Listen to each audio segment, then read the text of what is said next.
2001년 5월 10일 서울 성동구 송정동에서 여자아이가 감쪽같이 사라집니다. 당시 4세인 피해자 김양은 아버지, 오빠와 함께 중랑천에서 산책하고 있었습니다. 그러던 중 아버지는 혼자 조깅을 하려고 아들에게 잠시 딸을 맡깁니다.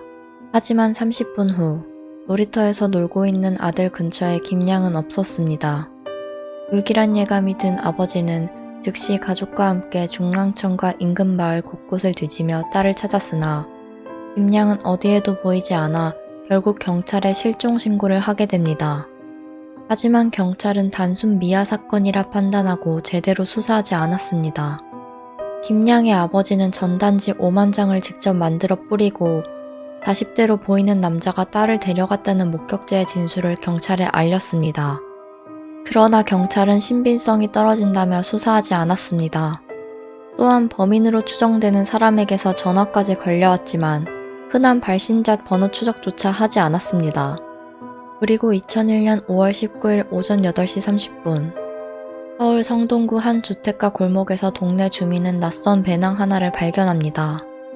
그 가방을 만져보니 물컹한 것이 잡혔고 지퍼를 연 주민은 깜짝 놀랐습니다. 가방 안에는 토막난 아이의 사체가 있었습니다. 상태는 끔찍했습니다.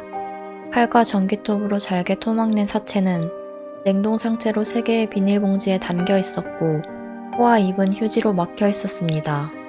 연사체의 신원은 바로 파악됩니다. 실종되었던 김양이었습니다.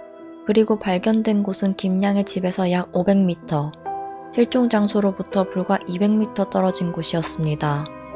김양이 시신으로 발견되고 나서야 경찰은 수사를 시작했습니다. 목격자의 증언에 의하면 키 167의 마른 체형, 베이지색 상의에 검정색 바지를 입은 30대 후반 남성이었다고 합니다. 경찰은 탐문 수사를 시작했습니다. 실종 장소와 발견 장소가 가까운 것으로 보아 범인은 동네 주민인 게 확실했습니다. 그러던 중 부검 결과가 나오게 되는데요. 안타깝게도 김양은 최소 하루 이상 살아있었다고 합니다. 김양의 위에서 배, 파, 고춧가루, 무입 등이 발견됐는데 이는 김양이 실종 당일인 10일 오후 유치원에서 먹었던 점심과는 내용물이 달랐기 때문입니다. 그리고 사체의 등에는 무언가에 눌려서 생긴 듯한 올록볼록한 상처가 일정하게 나 있었는데 상처는 냉동실 바닥에 눌려 생겼다는 결론이 나왔고 경찰은 냉장고의 모델까지 알아냅니다. 또한 충격적이고 특이했던 것은 사체는 16등분으로 토막났지만 발견된 배낭에는 그중 10등분만 담겨 있었다는 것입니다.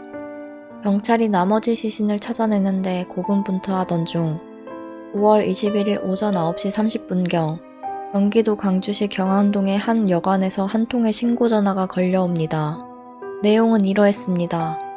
여관 종업원이 한 객실에서 물 내려가는 소리가 계속 들려 가보니 변기 안에 검은 비닐봉지가 걸려 있었고 안을 확인하니 아이의 엉덩이 같은 게 들어있다는 다소 충격적인 전화였습니다.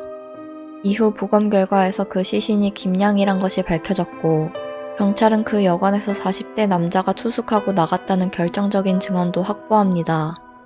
당시 경찰은 수백 명을 탐문 수사하고 4명으로 용의자를 좁혔는데 그중 진범인 최인구는 이미 여아를 강제추행한 혐의로 징역 2년 6개월을 선고받고 복역을 한 바가 있었습니다.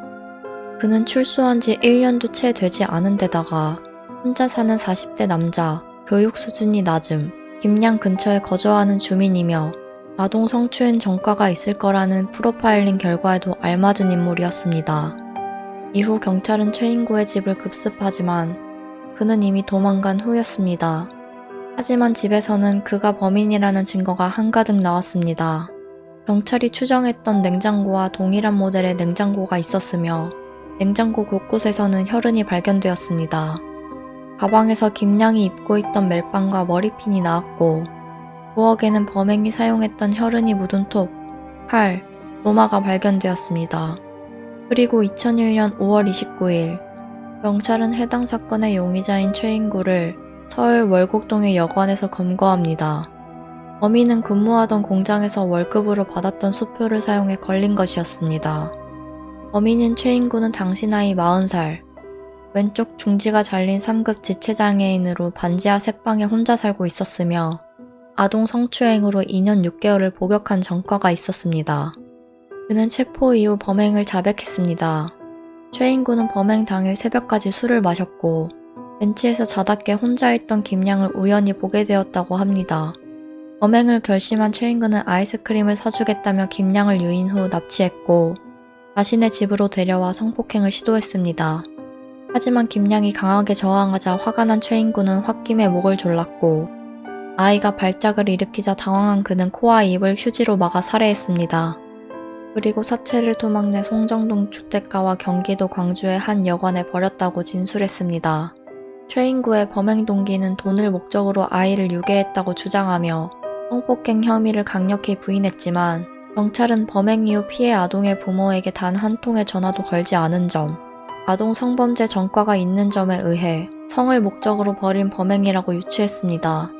결국 또 다른 부검 결과 이후 최인구는 성폭행 혐의도 인정했고 2001년 10월 19일 최인구는 살인 및 사체 유기 혐의로 기소되어 사형을 선고받았으나 1심에서 항소했고 2002년 1월 30일 2심 판결에서 무기징역으로 감형되어 최종 확정 판결되었으며 현재까지 복역 중입니다.